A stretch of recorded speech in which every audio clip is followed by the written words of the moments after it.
Hello everyone. In this video, I'm going to review the Literary Analysis Number 1 essay assignment. The assignment is worth 100 points and the final draft is due on October 19th.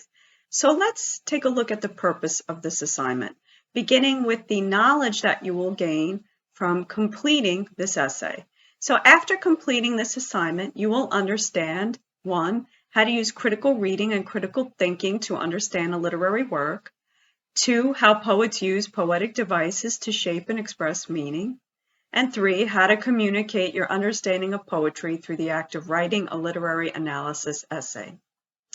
After completing this assignment, you will be able to 1, identify and apply literary terms, techniques, and concepts to the evaluation of romantic poetry.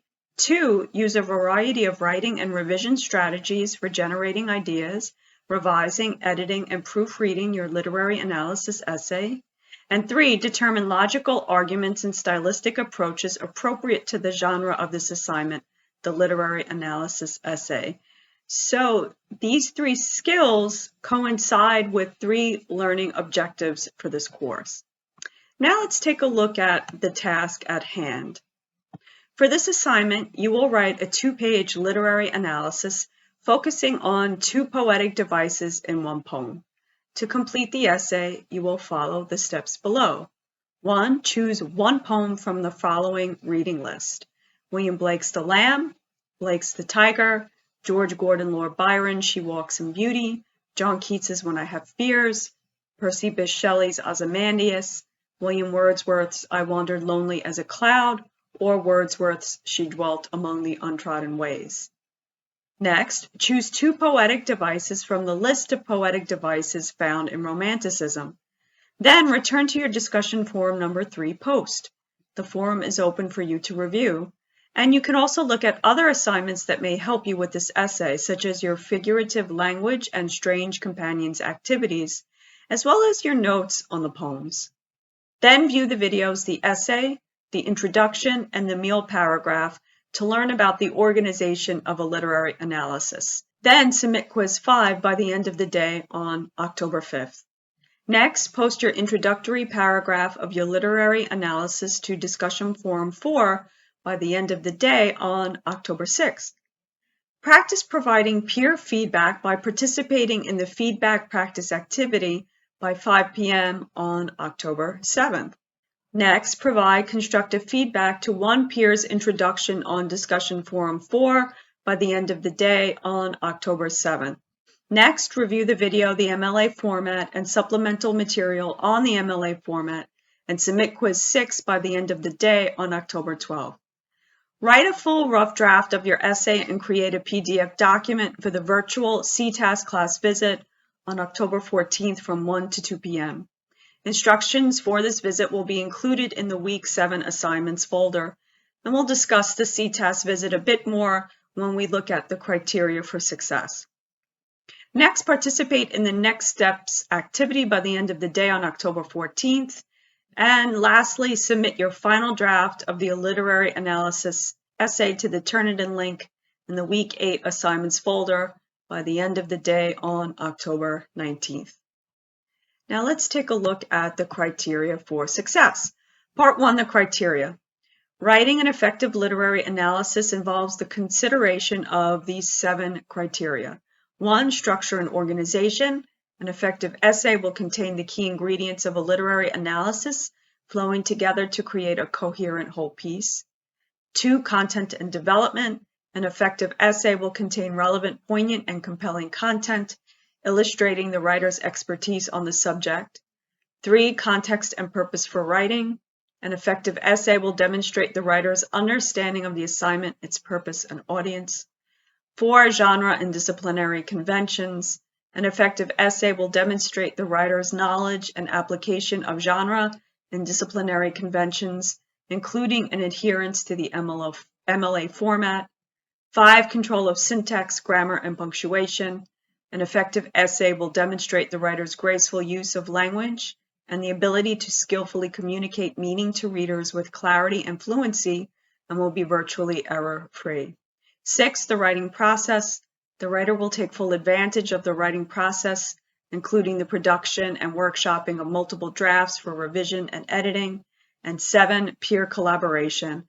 The writing process involves not only the production of multiple drafts, but providing constructive feedback to guide peers during the revision and editing phases of the writing process. The following rubric provides an in-depth outline of the criteria mentioned above, and I will use this rubric to assess your literary analysis. So you could take a look at the rubric on your own. And now let's take a look at Part 2, Learning and Implementing the Criteria. In your asynchronous online work during week 6 and 7, you will learn about the purpose of a literary analysis, its structure and organization, including the key ingredients of the thesis, rhetorical devices, meal paragraph formula, and conventions, rules of the genre. When learning about the conventions, special attention will be paid to the MLA format. When writing, it is important to follow the conventions of the genre in which you are writing. Since this assignment requires you to write a literary analysis essay, you'll be following the conventions of this genre, which include adhering to the MLA format. Because the MLA format entails many aspects of essay writing, from what I call the look of the page to citing sources, you'll be participating in many activities to become familiar with this format. You may also review the PowerPoint presentation and materials on the MLA format from the writing reference site, the OWL at Purdue, by clicking here. You may use the MLA format checklist attached to this document and review the sample student essay in the Week 6 assignments folder. Part 3, Extra Guidance for Success. Because you'll be writing the essay in steps, starting with pre-writing and then moving to the production of a rough draft, you'll receive feedback from your peers and professor on the discussion forum. Also, you'll have the opportunity to work with tutors in the Center for Tutoring and Academic Services, CTAS, during a mandatory virtual class visit on October 14th from 1 to 2 p.m. If you cannot attend this virtual class visit to CTAS, please notify me immediately and we will discuss alternatives. Attending the session is mandatory, contributing at least 5 points to your overall grade for the essay.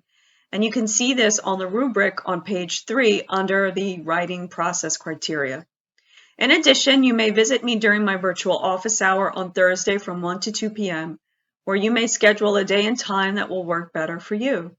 You may also schedule to meet with a writing tutor for extra sessions during a day and time that will fit your schedule.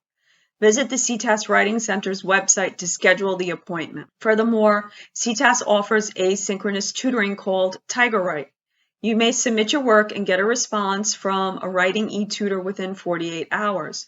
To use TigerWrite, visit this website. Lastly, you may review the sample student essay in the Week 6 assignments folder. Part 4, Late Submissions and Revisions. No late submissions of the final draft will be accepted. But if you experience technical difficulties while submitting your final draft to turn it in, contact me immediately. Also, if you are struggling with the assignment, let me know before the revision deadlines or the final draft's due date on October 19th, and we will work together. And finally, if you are unhappy with your final grade, you may revise your essay for a new grade within 1 week after the essay has been returned to you. Now we're going to take a look at the MLA format checklist. Before submitting your final draft, you can use this checklist to make sure your literary analysis follows the MLA format. So the first items, the first maybe 5 or 6 items on this list pertain to what I call the look of the page, how your essay should look.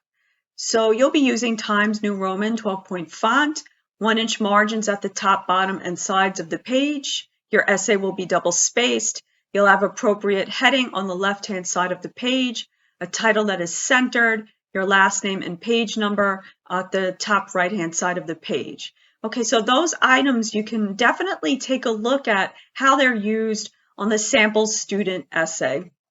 Next, we get to other items such as the kind of tense that you should use when discussing the literature. You'll be using the present tense, the point of view that you'll be using in your essay. So you'll be using third-person point of view, and you'll stay in this point of view throughout your essay, avoiding the use of I, such as in phrases like I think or I believe or in my essay. So you want to avoid saying things like that. You also want to avoid addressing your audience with you. Instead, you can use the reader or we if you want to address the audience. Quotation marks are placed around the titles of short stories and poems.